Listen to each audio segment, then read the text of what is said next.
నాగం పాశంచ ఘంటాం వరడమరుకైతం చామికం వామభాగే నానాలంకారయుక్తం స్ఫటికమణినిభం పార్వతీశం నమామి.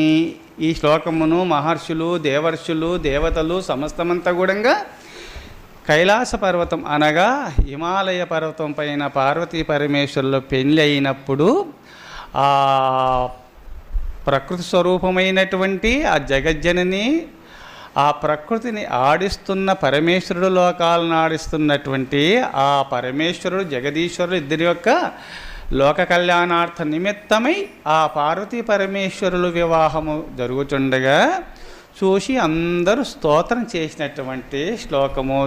ఆనాడు మహర్షులు, దేవర్షులు శ్లోకాలు చేయగా ఈ శ్లోకమును నానా విధాలుగా ఆ పదాలను వ్యాఖ్యానం చేస్తూ పోతున్నారు మన మహర్షులందరూ కూడా.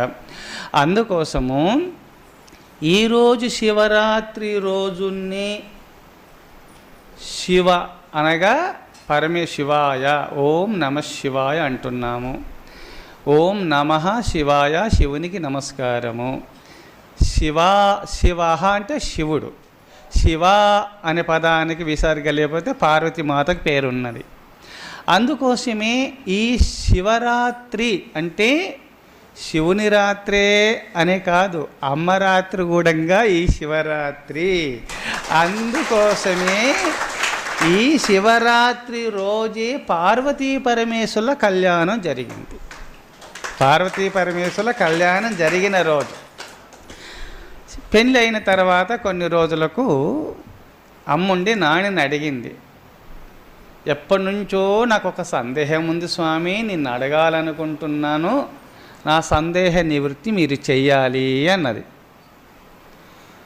తప్పకుండా పార్వతీమాత ఏష ప్రశ్న పరమేశ్వరునికి తెలుసు కదా, తెలుసుకొని ముందే మళ్ళా పార్వతి నువ్వు వేసిన ప్రశ్నకు తప్పకుండానే సమాధానం చెప్పుతాను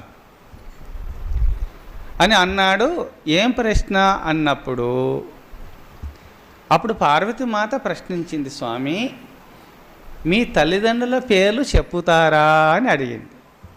మీ అమ్మ నాయన పేరేమో చెప్పుతారా స్వామి అంటే, పార్వతి నేను ముందే చెప్పినాను కదా, నేను తప్పకుండా నీకు సమాధానం చెప్తాను, అయితే నా ప్రశ్నకు మీరు ముందు సమాధానం చెప్పండి, నీ ప్రశ్నకు తప్పకుండా సమాధానం నేను చెప్తాను, నేను మాట తప్ప నేను చెప్తాను. స్వామి ఏంది అంటే, మీ అత్తమామల పేరేందో చెప్పుతారా అన్నాడు శివుడు.